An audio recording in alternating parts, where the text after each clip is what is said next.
Test পাচ্ছি না, কেকটারও test পেলাম না। ফ্রিজে ঢোকাতে হবে, হ্যাঁ গলে গেছে কেকটা। ফ্রিজে বাবু ঢুকিয়ে দে। মানে বাটারস্কচের কেক আবার মিওমোরের কেক ভালো খাই, কিন্তু কোনো কিছুই টেস্ট পাচ্ছি না। শুভ দুপুর না সরি শুভ বিকেল বন্ধুরা। এখন ঘড়িতে বাজে, আপনাদের দেখিয়ে দিচ্ছি, দাঁড়ান, এই যে 4:30 প্রায় বাজতে যায়, বাজবে করছে। তো এখন হচ্ছে আমরা কেক কাটলাম। আজ হচ্ছে আমাদের 18তম বিবাহ বার্ষিকী।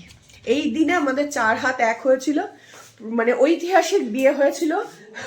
বাকি গল্পটা তা, মানে আমাদের বিয়েটা হচ্ছে ঐতিহাসিক স্মরণীয় বিয়ে, তাই কিনা বলো? তারপর থেকে এই 18 বছর পা দিলাম, 17 বছর ধরে ঝগড়া করেছে। আর তুমি কি করেছো? ঝগড়ার সঙ্গী হয়েছে বলো? বলে আমিও সাথ দিয়েছি, হাম সাথ সাথ হ্যাঁ, সাথে সাথে ঝগড়া করেছি। আজকে সকালবেলা একচোট হয়ে গেছে। ঝগড়াটা সহ্য করেছি। আমি একা ঝগড়া করেছি? আজকে সকালবেলা একচোট হয়ে গেছে। ওনার সবকিছুই লেটে লেটে, এটা করব সেটা করব, কোনো সারপ্রাইজ নেই আমার লাইফে, কোনো সারপ্রাইজ নেই। সত্যি বলছি বন্ধুরা, আমাকে বলে বলে ফুল আনবে, আমাকে মানে আমাকে, আমি বেরিয়েছিলাম একটা দরকারে বেরিয়েছিলাম, মানে মুখে বলেও প্রত্যেক বছর আমাকে দেয়, কিন্তু সেটা দিনের শেষে সারাদিন আমি রেগে থাকি, জ্বলে থাকি, যে কিছু বলছে না, কিছু করছে না, মানে ফুল মানে কোনো কিছু গিফট করা সেটা দিচ্ছে না। তারপরে দিনের শেষে গিয়ে ততক্ষণে আমার মাথা পুরো আগুন জ্বলে। সারাদিনে আগুনটা জ্বালিয়ে লাস্টে গিয়ে নেভাতে হয়, সারাদিন ধরে ওই আগুনের মধ্যে ঘি ঢালতে হয়। আর সকালবেলায় যদি ঠান্ডা করে এবার সারাদিন জ্বালাই, মানে না সারাদিনটা ভালো যায়, তা তো ওনার ভালো লাগে না। সকাল থেকে রাগিয়ে দেবে, চটিয়ে দেবে, দিনের শেষে গিয়ে তখন হচ্ছে উনি সব এটা আনবেন সেটা আনবেন। তো যাই হোক না কেন, আজকের ওয়েদার মানে সকাল থেকেই গরম ছিল, বুঝতে পেরে মাঝখানে গিয়ে কেক আর ফুলটা নিয়ে চলে এসছে। আগুনকে ধামাচাপা বালি চাপা দিয়ে রেখেছে। ব্যাপারটা হচ্ছে শরীরটা একদম ভালো না, খুব খারাপ, খুব খারাপ। মানে আজকে গলা দিয়ে তাও আওয়াজ বেরোচ্ছে।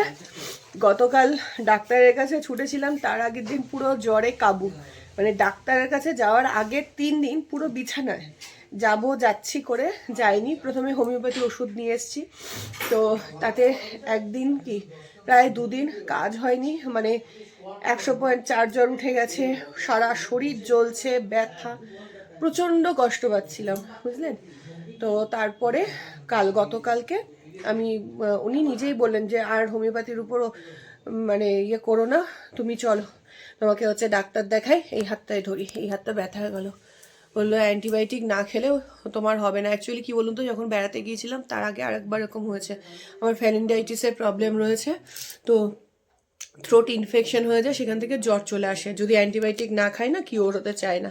এটাই হচ্ছে মানে মেইন সমস্যা। তো যাই হোক, গতকাল ডাক্তারের কাছে গিয়ে যথারীতি অ্যান্টিবায়োটিক দিয়েছে, ওষুধ দিয়েছে। আজকে তো জ্বরটা নেই, কালকে অবধিও ছিল, কিন্তু তুমুল কাশি হচ্ছে, তুমুল, মানে বলে বোঝাতে পারবো না, চোখ মুখ জ্বালা দিচ্ছে।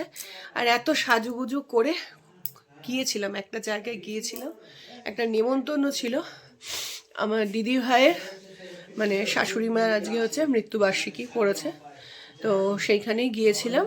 এই জাস্ট ওখান থেকে ফিরলাম, তো কেকটা কাটবো। আমার সত্যি কথা বলছি যে শরীরে বিন্দুমাত্র জোর নেই যে আমি ব্লগটা করি, এই কদিন আমি ব্লগ করিনি ওই জন্য। তো বর বললো যে ভিডিও করবে না, নিজে থেকেই বললো, ছেলেও বললো। তো আবার লিপস্টিক টিপস্টিক পরলাম একটুখানি, নাহলে চোখ মুখে, আর চোখে তো অবশ্যই কাজল দিয়ে গেছি, নাহলে পুরো যা শরীর আরও অসুস্থ দেখাতো। তো যতই শরীরে কষ্ট থাকুক না কেন, বাইরে থেকে মানে দেখাতে হবে ঠিক আছে, ওকে আছি। তো যাই হোক না কেন, তো ছেলে বলাতে, বর বলাতে ভিডিওটা অন করলো, এই হচ্ছে ব্যাপার। আজকের দিনে আমরা হচ্ছে এক হয়েছিলাম, বহু কষ্টের পর হয়েছিলাম, সে একটা ইতিহাস, সেটা নয় নাই বা মানে জানলেন আপনারা সবাই, সব কিছু সবার জন্য না বন্ধুরা।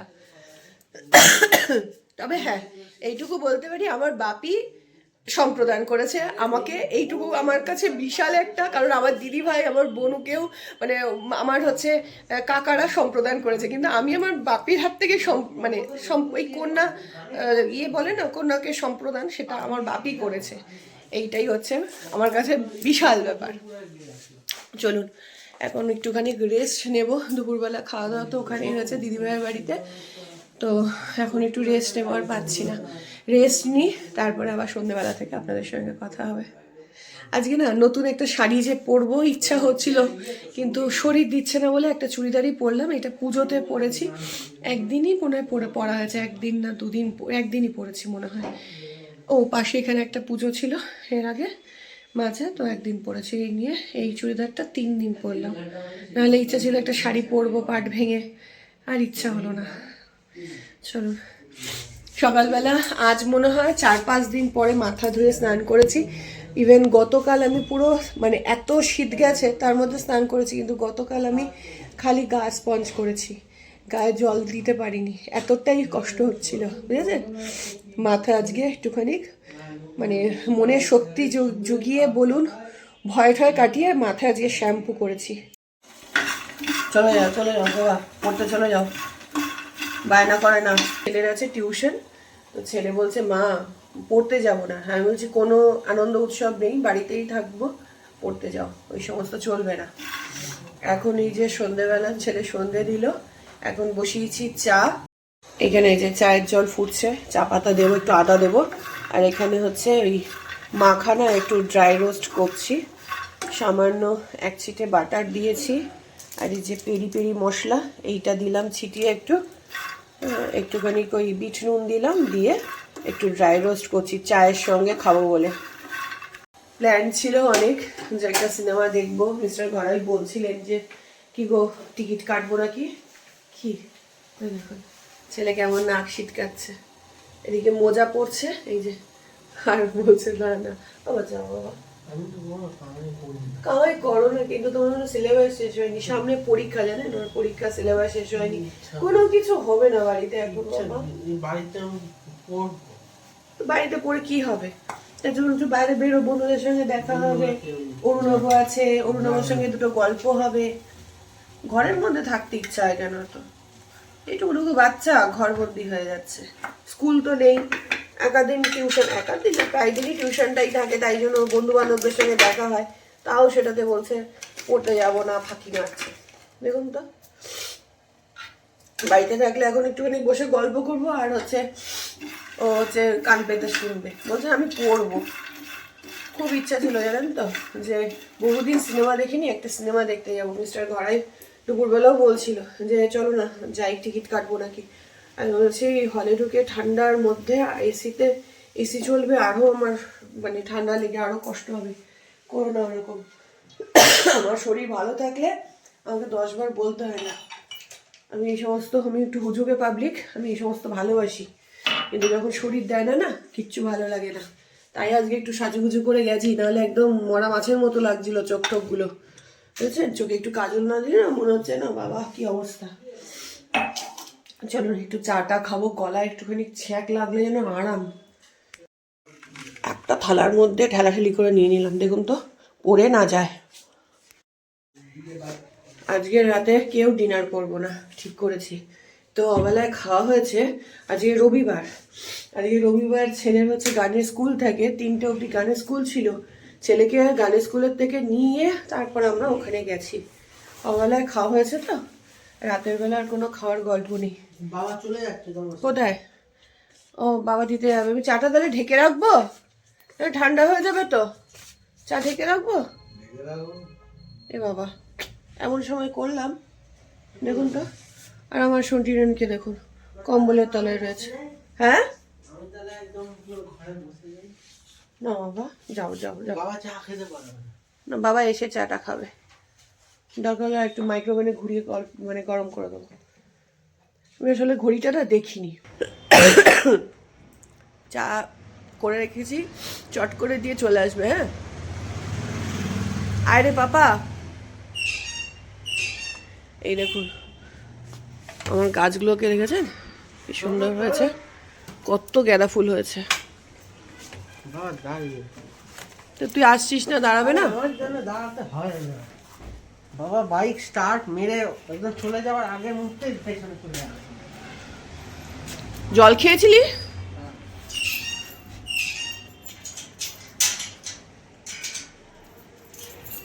টাটা। কি না না করছে, বাইরে বেরিয়ে গিয়ে নানা রকম করে না কি বাবা? ছেলেটার একটুও পড়তে যাওয়ার ইচ্ছা ছিল না, কখনো না এরকম বায়না করে না। আজকে মানে এমন করছে, ও যেতেই চাইছে না, বাইরে বেরিয়ে বলছে, মানে গেটের বাইরে বেরিয়েও বলছে যাবো না। চলুন কম্বলের তলায় বসে একটুখানি চা ঠা খাই।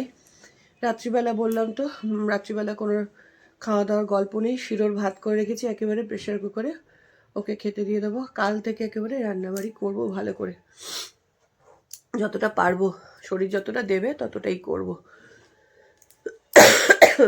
ছেলেও প্রচণ্ড মানে কদিন আমাকে খুব ইয়ে করেছে, কি বলবো, যা বাবু এটা একটু করে দে, বাবু ওটা একটু করে দে। হ্যাঁ, একদম কথা শুনেছে, আমাকে একটুও যন্ত্রণা দেয়নি জানেন। মানে বুঝতে পারছে যে মা এরকম শরীর খারাপ না হলে তো একদম বিছানা শুয়ে থাকে না, একদম শুয়েছিলাম না, উঠতে তো হয়েছে, করতে তো হয়েছে, তার মধ্যেও যতটুকুনি ওকে বলেছি ও করে করে দিয়েছে। ও শোনটাই, তুমি আমার পেছন পেছন চলে এসছো, রোদে তো চোখগুলো বন্ধ হয়ে যাচ্ছে গো। শোনটাইও এসছে আমার মতো রোদ পোয়াতে ছাদে, আমি যেই এসছি পেছন পেছন চলে এসছে দেখুন। শুভ সকাল বন্ধুরা, আজকে হচ্ছে পরের দিন সকালবেলা, সকাল এখন বাজে 11:30। এখন এই একটুখানি ছাদে এলাম, একটু কফি খাচ্ছি, তো একটু রোদ পোয়াতে এলাম বুঝলেন। আমাদের নিচের ঘরে তো একটু রোদ টোদ ঢোকে না, রোদ পোয়াতে হলে এই ছাদেই আসতে হয়। আমি আসার সঙ্গে সঙ্গে দেখলাম সোনটাইও চলে এসছে। আজকে সকালবেলা কখন ঘুম থেকে উঠেছি জানেন? আজকে 9:15টার সময় ঘুম থেকে উঠেছি, কদিন এরকমই উঠছি, শরীরটা ভালো নেই তো, তাই জন্য ঠিক কি বলবো, ঘুমটাও ভাঙছে না, খুব ক্লান্ত।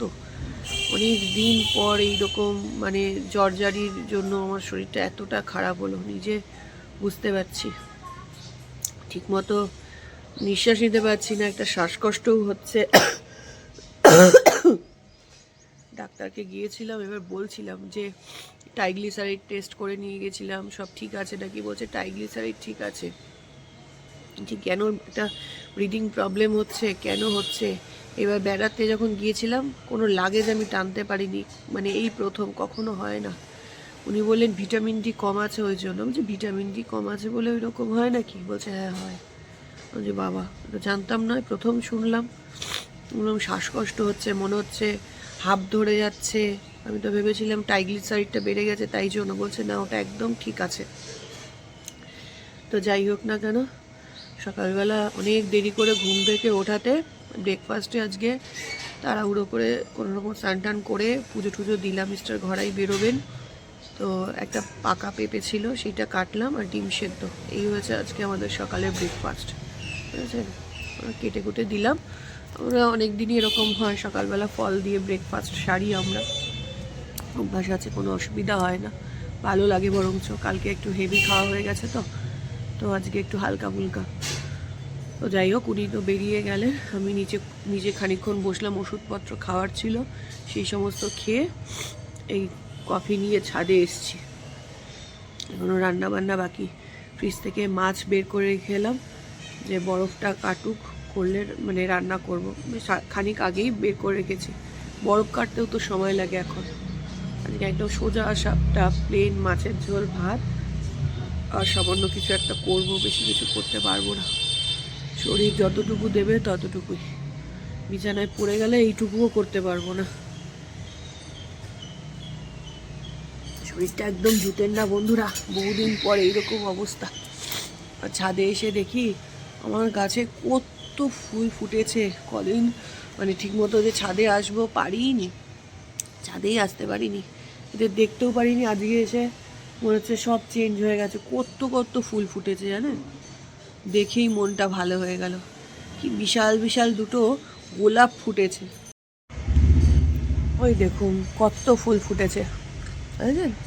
মিস্টার ঘরে এই গাঁদা ফুলগুলোর থেকে, চলুন সামনে থেকে দেখাই, এই গাঁদাগুলোর থেকে রোজ 2-3টে করে ফুল তুলে দেয় আমাকে ঠাকুরের জন্য। এই গাছটা দেখুন কি অবস্থা করেছে, পুরো ঝুলে গেছে, জল দিয়েছে মনে এমনভাবে পুরো ঝুলে গেছে গাছটা। এটা কাঠি ফাটি দিয়ে বাঁধতে হবে। কি ভালো লাগছে দেখুন, মৌমাছিতে মধু খেতে এসছে।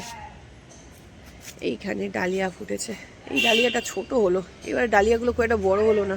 আর এটা একটা বাই কালারের ডালিয়া, এটাও ফুটলো না বড় করে।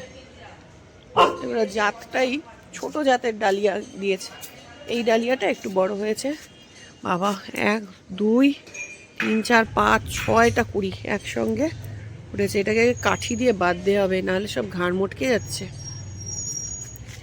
আর এইখানে দেখুন, এখানে পিটুনিয়া ফুটেছে। হ্যাঁ, এখানে একটা লাল পিটুনিয়া ফুটছে সবে, এগুলো ইমপ্রেশন। রোদ না হলে শীতের গাছ ভালো হয় না। পরের বার থেকে সব ছাদেই করব, আর নিচে করব না। নিচে গাছ বাড়ে না ভালো, আমি দেখেছি। নিচেও কিছু গাছ আছে, গেঁদা গাছগুলো কি বলুন তো, এত সব টব টেনে টেনে উপরে আনা আর নিচে নিয়ে যাওয়া, খুব কষ্ট, খুব কষ্ট। আবার এই কড়িটার মাথায় আবার আর একটা কড়ি হয়েছে, দেখুন তো কেমনভাবে বেরিয়েছে। এই যে সুন্দর ফুলের মধু খাচ্ছে। আর ওই গোলাপটা তো ঝরার সময় হয়েছে, ওগুলো কেটে ফেলবো। প্রচুর ফুটেছিল এই গোলাপটা, এখানেও ফুটেছিল। এইটা ফুটছেই না, কুড়ি হয়ে রয়েছে কবে থেকে। গাছগুলোতে একটু খাবার দেবো কবে থেকে, আর শরীর দিচ্ছে না আমার। লেবু গাছে ফুল এসছে। চলুন গোলাপটা দেখাই। এই দেখুন কি বিশাল বড় গোলাপটা ফুটেছে, এই যে বিশাল বড়। এটা ঝরে যাবে আর কদিনেই মনে হচ্ছে, ফুটে রয়েছে মনে হচ্ছে অনেক দিন। এটা দেখুন একই গাছের কিন্তু দু ধরনের কালার। এখানে একটা সাদা গোলাপ ফুটেছে, এটা দেশি গোলাপ। এই ভেতর আর একটা ফুটে রয়েছে, 2-3টে ফুটেছে। এটা দেশি গোলাপ, এটা এইটা আর সাদাটা। এই হলুদটা অনেক দিন ধরে ফুটে আছে। আর এখানে একটা। কফি খাওয়া কমপ্লিট, নিচে নেমে এলাম। এখন যদি রান্না বান্নায় হাত না দিই আর ইচ্ছা হবে না, এনার্জি থাকবে না, বেলা বাড়ার সাথে সাথে আর এনার্জি আসবে না। এই যে এখানে যে তেলাপিয়া মাছ বের করে রেখে দিয়েছি, এইটা করবো। এই মাছ কতবার যে ফ্রিজের মধ্যে ঢুকেছে আর কতবার যে বার করেছি। হ্যাঁ, এই করবো, তারপর যে না করতে পারবো না, ভাতে ভাতে দিয়ে বসিয়ে দিই, এরকমভাবে চলেছে, বুঝেছেন। এখানে বাজার করেছেন মিস্টার ঘরাই, সবজিপাতি। দেখি কি দিয়ে কি করি। বেগুনগুলো শুকিয়ে যাচ্ছে, এগুলোর আজকে একটা গতি করতেই হবে। তেমন করে আর কি বাবা, কেক কেক খেলে সেটা কি 4টে মানে দাড়িতে লেগে গেছে। দাড়িতে লেগে গেছে? দাড়িটা কাটো, অনেক বড় হয়ে গেছে দাড়িটা, ছাগলের দাড়ির মতো। ছাগলের দাড়ি মোটা, দেখুন ছাগলের দাড়িটা কেক লেগে গেছে। ছাগলের দাড়ি। যা বলছিলাম, এদিকে রান্না করতে পারছি না, মিস্টার ঘরে বাজার করে করে এটা জমা করছে। নষ্ট হয়ে যাবে না বলুন তো, করে ফেলতে হবে, টুকটুক করে করতে হবে। দেখি আজকে অল্প স্বল্প কিছু করবো, বেশি কিছু করতে পারবো না। আগে শরীর তারপর সব কিছু। চলুন বন্ধুরা, আজকের মতো এখানেই আমি ব্লগটাকে এন্ড করলাম। যদি ব্লগটা ভালো লাগে পাশে থাকবেন, দেখা হবে আপনাদের সঙ্গে অন্য কোনো দিন অন্য কোনো একটা ব্লগে। আগে আমার শরীরটা একটু সুস্থ হোক, সুস্থ হয়ে যাক, তারপরে আমি আবার ব্লগে আসবো। ততদিন আপনারা সবাই ভালো থাকবেন, সুস্থ থাকবেন, সাবধানে থাকবেন।